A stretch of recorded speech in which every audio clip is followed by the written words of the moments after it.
But are they as hopeful, as optimistic as you? Well, sometimes young people would only see what is obvious. What is obvious. But I explained to them that there are more things to do. And I urge them to study.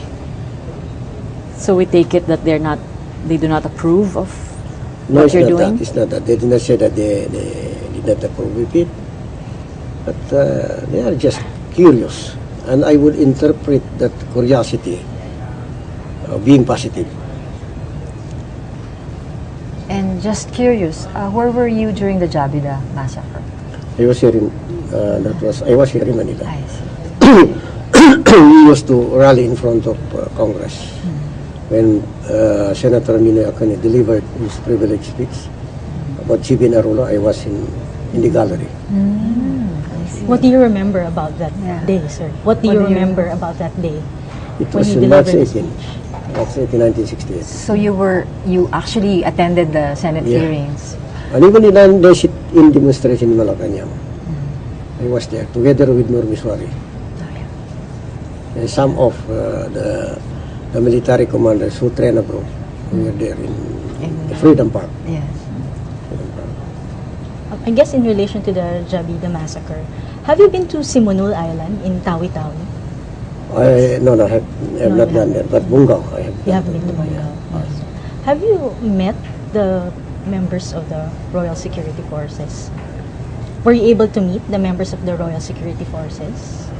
I happened to meet not a member of the security forces, but I happened to meet one person. I know the name, but I would not name him. Okay. In Kuala Lumpur, he gave me a calling card, and in that calling card it says that he is the foreign minister of the Sultanate of Sulu. Okay. So I just keep silent. But the residents of Tawi-Tawi would look at the peace process quite differently given the standoff and everything. What are your members telling you about the kind of feedback that they're getting from Tawi-Tawi?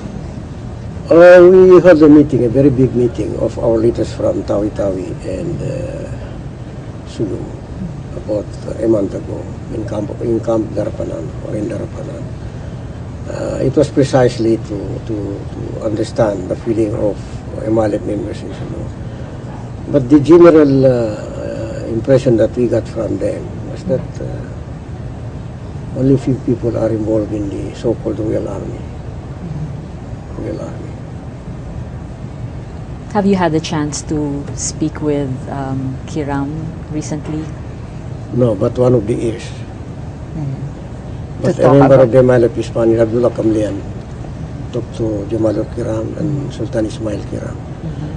The problem with the Sultanate of Sulu is that there are so many claimants. There are at least 9 claimants.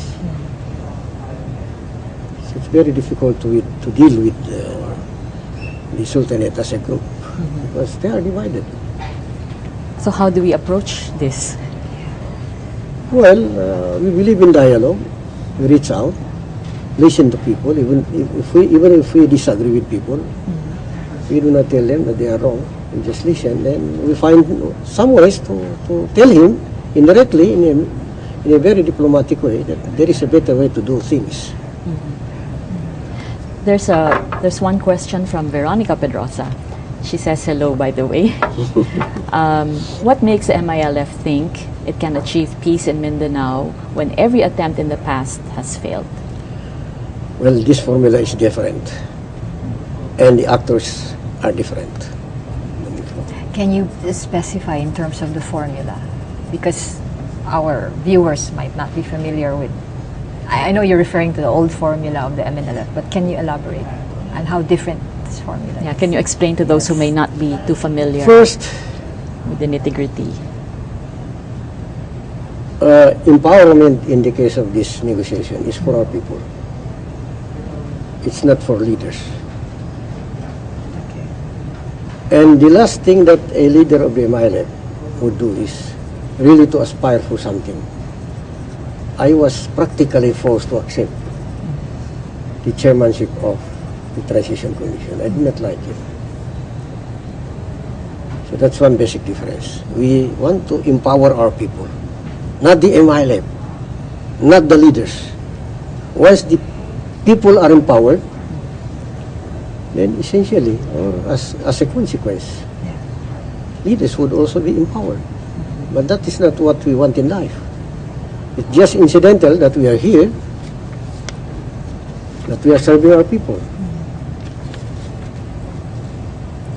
I know that you're still drafting the rules and regulations of the Transition Commission, but you mentioned that public participation will be at the forefront of your process.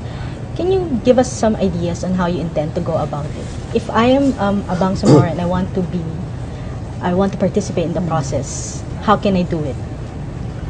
Well, there is a framework. The larger part of the drafting of the basic law is controlled by that framework agreement.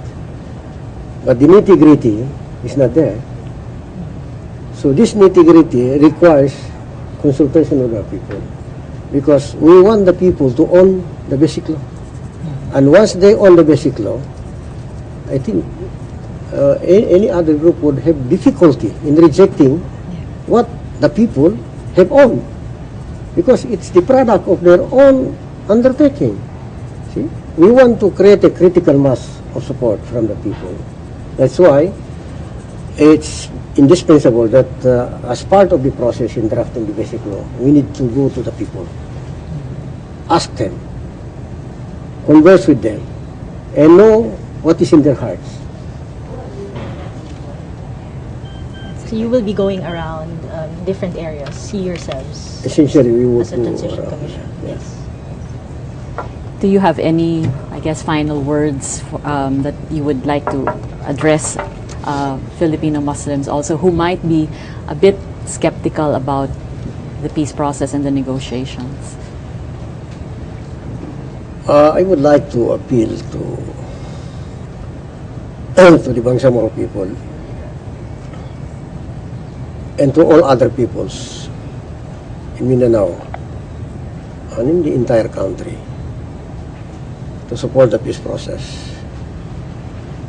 This is not only for the Muslims or the Moros, but for the indigenous people. It's for everybody, including the Christians. When we have peace in Mindanao, it will redound to the best interest of everybody, even to the Philippine government especially, even to the businessmen, because once there is peace, business thrives in a peaceful situation.